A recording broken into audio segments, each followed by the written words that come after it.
خیلی که ذکر میند روحیبانی در بعضی تعلیقاتش از امام ماوردی و از امام غزالی که آنها میگفتند، یعنی که سخنان امنا است، امام ماوردی و غزالی میگفتند که لا تتزوجوا من النساء سبعا، از جمله زنها 7 زن را به زنی نگیرید. از جمله زنها یکم زنی که اون رو میگه زن نگیرید. انانه به معنای چی؟ زنی که همه وقت فقط شکایت میکند، فقط شکایت کن است، شکایتی بسیار میکند.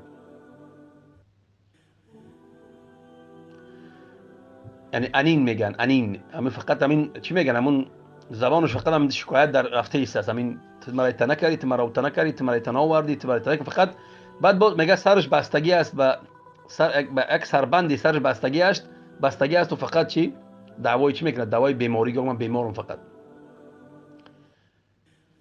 دیم نمودی از زنها میگه منانه کدام زن است؟ اون زنی که فقط منت میکند، من اینطوری کردم، من اونطوری کردم برایت، من اینطوری کردم اونطوری کردم، منت کنه میگه نگیرید. سیم حنانه میگه اون زنی است که فقط دلش به همون شوهر یکمش است، یعنی که به همون شوهر یکمش میسوزد، دلش به همون شوهر یکم، یعنی که شوهر یکم کرده است، از یکم برآمده است و دیم گرفته است در پیش شوهر دیمش، بعد همین فقط شوهر یکمش چی، یعنی که دلش به اون میکشد، به معنی دلش به اون میکشد، یعنی گپای میزند که معنی داره دلش به اون میکشد. همین خیلی زن میگه نگیرید. چهارم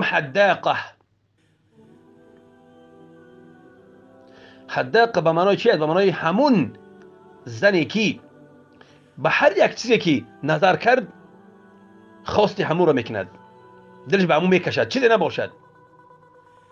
مغازی رفت، این شدید اوه مرا ایش میفوره، ایش مرا ایش میفوره، ایش مرا ایش میفوره. خیلی بیشتر زنا هم تریم بفیرم. البراقه پنجم، براقه کی از میگه؟ اون زنی که میگه براقه، یعنی که اون زنی که فقط بیشتری وقتش در روز یا در شب در چی فقط میگذراند؟ در زیب و زینت دادن و آرایش دادن خودش بیشتری وقتش.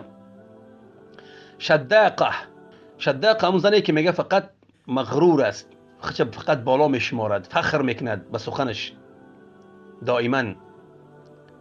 کنانه هفتم، کنانه یعنی که همون کنایه، یعنی که همون فقط چی میگد؟ سخنی بسیار درباره چی میگد؟ پدری من ایتاری بود، پدری من اوتاری بود، برادری من ایتاری بود، برادری من اوتاری بود، اهل من ایتاری بود، اهل من اوتاری بود. در پیش شوهر میگه پارو فقط میزند، یعنی همین فقط مغرور شدن به نسبش. همین خیلی خصلتایی که هم خیلی زن دارد، میگه همین رو زن نگیرید که مصیبت است. بعد